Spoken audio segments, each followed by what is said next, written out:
Yo yo yo yo yo yo, c'est Max au carré. Aujourd'hui, on commence les euros de concours avec XESPCI. Où j'ai trouvé l'exo dans le polysacré euro mathématique du lycée Descartes. D'ailleurs, merci à monsieur Ezar le GOAT d'avoir fourni ce poly. Et donc, il y a quoi dans celui-là? Il y a ENS XESPCI, voilà, centrale et Minpon. Donc voilà, des bons exos 3 étoiles, 4 étoiles.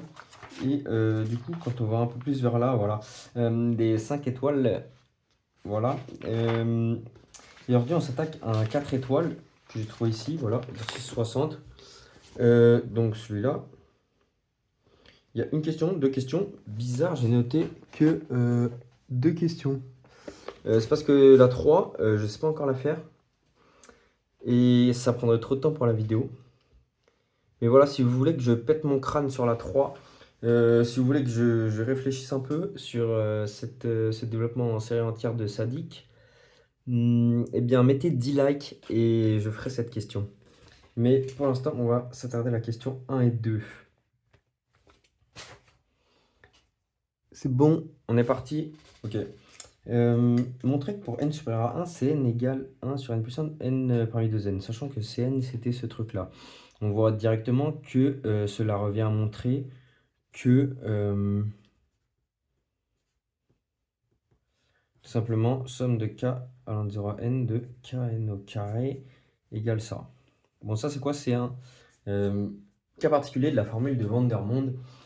Et donc l'oral commence fort, puisque si l'élève n'a pas connaissance de la formule de Vandermonde, de cette égalité, eh bien il est un peu dans la merde parce que ce n'est pas au programme de PC en tout cas. Donc il doit redémontrer tout ça lui-même, alors que montrer cette égalité fait l'objet d'un exercice entier guidé de 5 questions au moins sur d'autres concours. Donc on voit directement que l'oral commence fort.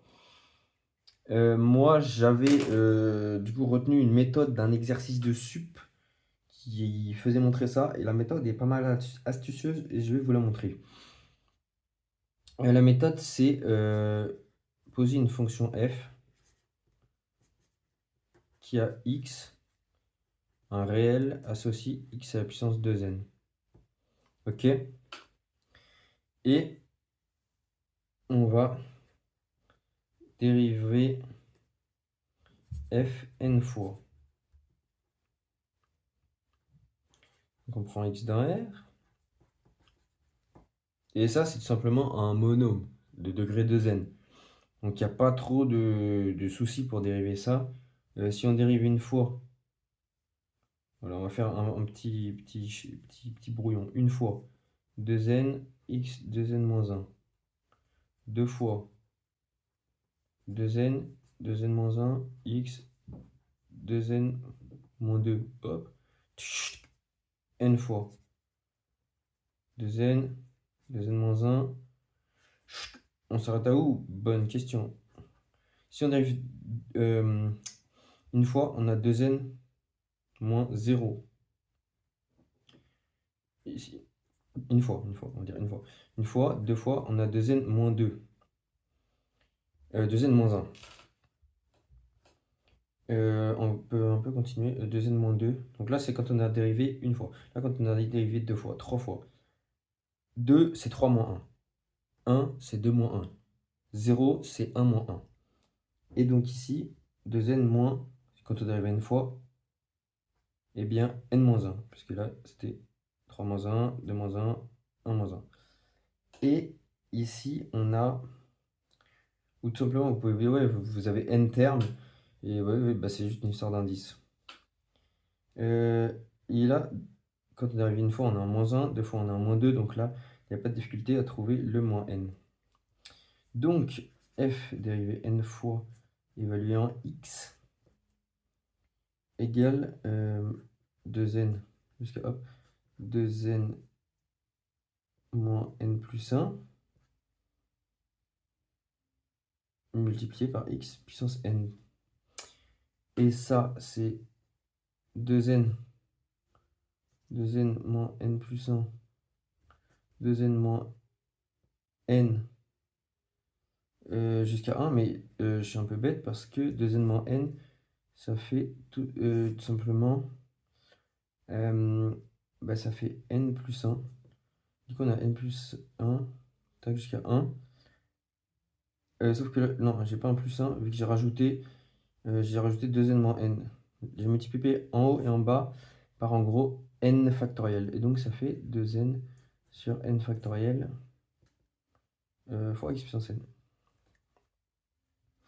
Oui, j'aurais dû simplifier. Et en gros, ce truc-là, c'est le produit de n à 2n. En gros, ce qu'on a fait, c'est 2n, n plus 1. Voilà, c'est ça.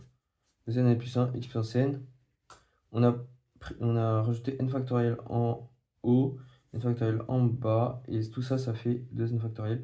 Et on obtient bien cette expression. Maintenant, on l'a dérivé une fois et on va le dériver d'une autre manière. Remarquons que f de x égale x puissance n au carré égale x puissance n fois x puissance n. Et là, l'idée, c'est d'utiliser la formule de Leibniz pour la dérivée d'un produit. Et oui. Et oui. Donc, la formule de Leibniz, notons donc G kx associe x puissance n. Donc, f égale g carré, donc f dérivée n fois égale somme de k en 0 à n d'après la formule de Leibniz justement. K parmi n, on va commencer à obtenir nos coefficients binomiaux. Les g dérivé k fois, g dérivé n moins k fois. Et donc on va commencer à déterminer la dérivée km de g, soit x appartenant à r, et ça on l'a déjà fait quoi. G dérivé k fois de x, on a dit que c'était g la fonction qui a x aussi x puissance n, et ben on l'a dérivé k fois, c'est exactement la même chose qu'on a fait là. Au lieu, ça va être d'un 2n, ça va être un n, on va s'arrêter au lieu à n à k, donc ça va être pareil, n, n moins k plus 1, x puissance n moins k, et du coup ça fait n factoriel sur n moins k, en multipliant en haut et en bas par n moins k factoriel, puissance n moins k. Et de même, g dérivé n-k fois en x. On garde notre n factoriel et le but c'est de remplacer les k par un n-k. Or, petit calcul à côté, n-k, ça fait k. Je vous laisse vérifier par vous-même, mais en gros c'est n-n et plus k. Donc ça fait k, x puissance, n-k, la même chose, x puissance k. On obtient nos deux dérivés et donc f dérivée n fois en x égale somme de k en 0 à n, du k parmi n, n, k, n-k, et là, on multiplie x puissance n-k, x puissance k, moins k plus k, ça fait 0. Donc on obtient cette expression-là. On remarque l'apparition d'un coefficient binomial k, n-k, n. Il y en a déjà un autre devant, donc il est au carré, x puissance n, et il reste un n factoriel qui est tout seul, qu'on va mettre là, et ils sont en dehors de la somme. Donc, fort de nos deux expressions, on peut les égaliser. Donc, hop, ça.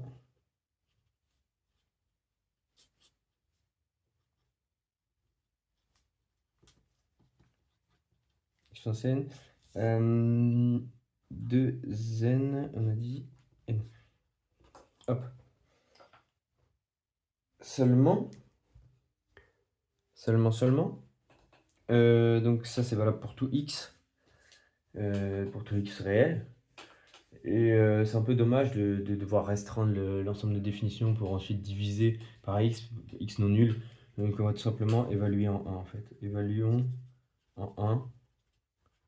On obtient directement, évaluons en 1 et divisons par n factoriel de ce côté-là.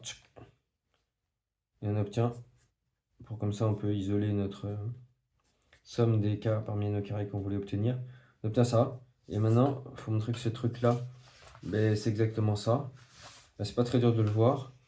Si on écrit ça, ben, c'est par définition ça, sur ça, sur ça. Et bah, c'est exactement... Putain, j'ai oublié. Oui, j'ai divisé par n du coup. Il faut que je redivise par n. Voilà, c'est ça. Et c'est exactement bah, ce qu'on vient d'obtenir. Et du coup, on a montré notre question 1. Voilà, en divisant ensuite, en multipliant ensuite par n plus 1. Ou en divisant par n plus 1, en multipliant par 1 sur n plus 1, ou en divisant par n plus 1 au choix. Maintenant, question 2. Montrer que Cn, série entière de Cnxn a un rayon de convergence R strictement positif. Je l'avais oublié. On va utiliser le critère de D'Alembert parce que maintenant qu'on a obtenu une expression simplifiée de Cn avec des coefficients binomiaux, donc des factoriels, ça va bien se comporter au niveau de la division. Le critère de D'Alembert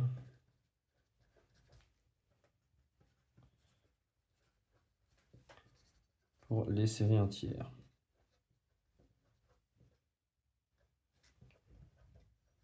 L'important ici, c'est de justifier que Cn ne s'annule jamais. En effet, on est en face de coefficients binomiaux, donc qui n'excèdent jamais leur valeur. Voilà, on n'a pas des 2n plus 1 parmi 2n qui sont nuls. Donc on est en face de coefficients binomiaux, donc ça se passe très bien. Et donc soit n dans n, Cn plus 1 sur Cn. Alors Cn plus 1, on a dit que c'est, sachant que Cn c'est ça, ça là. 1 sur n plus 2. 1 sur n plus 2 fois n plus 1 parmi 2 fois n plus 1 divisé par Cn. Donc Cn de n, n. On va utiliser les factoriels en réutilisant directement cette forme-là qui est très simple. Du coup, on a du 1 sur n plus 2, n plus 1, 2n plus 2 factoriel sur n plus 1 factoriel, n factoriel, factoriel, 2n factoriel, hop, 2n plus 2 sur 2n factoriel, et bien il y a le 2n factoriel qui part, et donc ça fait 2n plus 2 fois 2n plus 1, pareil en bas, n plus 1 factoriel, hop, n plus 1, n plus 1, oh, il y en a en haut, n plus 2, n plus 1, 2n plus 2, 2n plus 1, équivalent n plus infini, on va trouver la limite de cette chose. Le critère de D'Alembert, c'est n puissance n, on va trouver la limite de ça. Et on trouvera, comme on regarde si la limite est finie. Si c'est 0, alors la série n'a pas de rayon de convergence strictement positif. Si c'est plus infini, si c'est 0, elle converge partout. Si c'est plus infini, elle ne converge pas. Et si on trouve un réel, le rayon de convergence sera l'inverse de ce réel. 2n, 2n, n, n. Et donc, on trouve égal 4 temps vers n temps vers plus infini. 4. Donc, le rayon de convergence, c'est un quart strictement positif. Et on a répondu à la deuxième question. Donc voilà, vous savez ce qu'il vous reste à faire maintenant pour que je me casse le crâne sur cette question-là. D'ailleurs, ça semblait bien être un quart, hein, puisque la racine de moins 4x, on a des petits développements entiers pour 4x inférieur, pour le module de 4x inférieur à 1, et donc le module de x inférieur à 1 quart. Donc ça semble bien cohérent. Et donc voilà, si vous voulez que je fasse cette question-là bien dure, et bah mettez 10 likes. Voilà, c'est tout pour aujourd'hui.